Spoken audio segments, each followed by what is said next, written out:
2025లో dowry system గురించి మాట్లాడుకోవడం కన్నా కర్మ అన్ఫార్చునేట్ థింగ్ ఇంకొకటి లేదు. But when you have 3 million followers you need to be very careful what your speaking. KK create అనే ఆవిడ ఒక వీడియో చేసింది, దాని గురించి మాట్లాడుకుందాం మనం. ఫస్ట్ ఆ వీడియో షార్ట్ క్లిప్ చూద్దాం.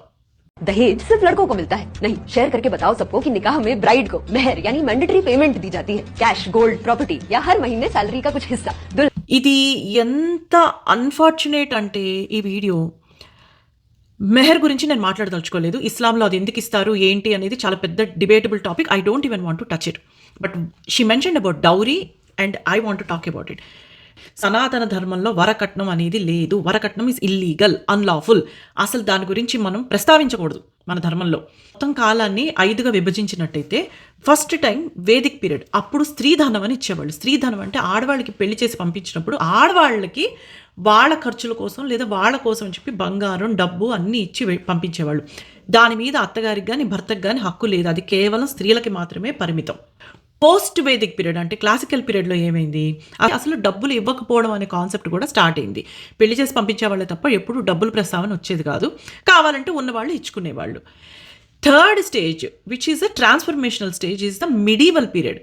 మిడీవల్ పీరియడ్ అంటే ఇన్వేషన్స్ జరిగాయి. ఇక్కడి నుంచి అసలు ఆడవాళ్ళ రోలు చాలా ట్రాన్స్ఫర్మేషనల్గా మారిపోయింది. ఇక్కడ ఏమైంది, నేను అంతకుముందు వీడియోలో చెప్పినట్టు పరదా, చైల్డ్ మ్యారేజెస్ వచ్చాయి. ఈ టైంలో ఆడవాళ్ళని పెళ్లి చేసి పంపించేయాలి అన్న కాన్సెప్ట్ వచ్చింది. ఎందుకంటే ఎత్తుకెళ్ళిపోయేవాళ్ళు. సో ఈ పెళ్లి చేసి పంపించినప్పుడు వాళ్ళకి ఒక మంచి అబ్బాయి కావాలి. మంచి అబ్బాయి, డిమాండ్ ఉన్న అబ్బాయి కావాలి అంటే వాళ్ళకి డబ్బులు ఇవ్వాలి. కాబట్టి అక్కడి నుంచి ఈ డబ్బులు ఇచ్చి గ్రూమ్స్ని తెచ్చుకోవడం స్టార్ట్ అయింది concept. Next fourth, again major set back in Hinduism is the colonial time.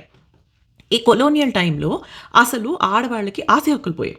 ఈ ఆడవాళ్ళకి పెళ్లిళ్ళు చేసినప్పుడు మగవాళ్ళు అనేవాళ్ళు, ఇప్పుడు నువ్వు స్త్రీధనం లేదు, నీకు ఇవ్వడానికి కెపాసిటీ లేదు, మరి నేను ఎలా పోషిస్తాను, సో నాకు డబ్బులు ఇవ్వు అనే డిమాండ్ స్టార్ట్ అయింది. ఈ డౌరీ సిస్టమ్ ఇక్కడి నుంచి మొదలైంది. Fifth phase post colonial or independence period. Post independence period 1947 తర్వాత ఈ వరకట్నం సాగుతూనే ఉంది, పేట్రియార్కీ సాగుతూనే ఉంది. అయితే 1961లో డౌరీ ప్రొహిబిషన్ యాక్ట్ అని తీసుకొచ్చారు. ఈ డౌరీ ప్రొహిబిషన్ యాక్ట్ త్రూ ఎవరైనా వరకట్నం ఇచ్చినా తీసుకున్నా అది అన్లాఫుల్ అని చెప్పి మొదలైంది. సరే, హిందూ మీరు సనాతన ధర్మం పాటించినట్టయితే, మీరు పెళ్లి చేసుకుంటున్నట్టయితే గనక అసలు కట్నం అడక్కండి, తీసుకోకండి, ఇవ్వకండి. వరకట్నం అనేది హిందూ సాంప్రదాయం కాదు. At the end of the day, it's a very, very shameful act on your behavior.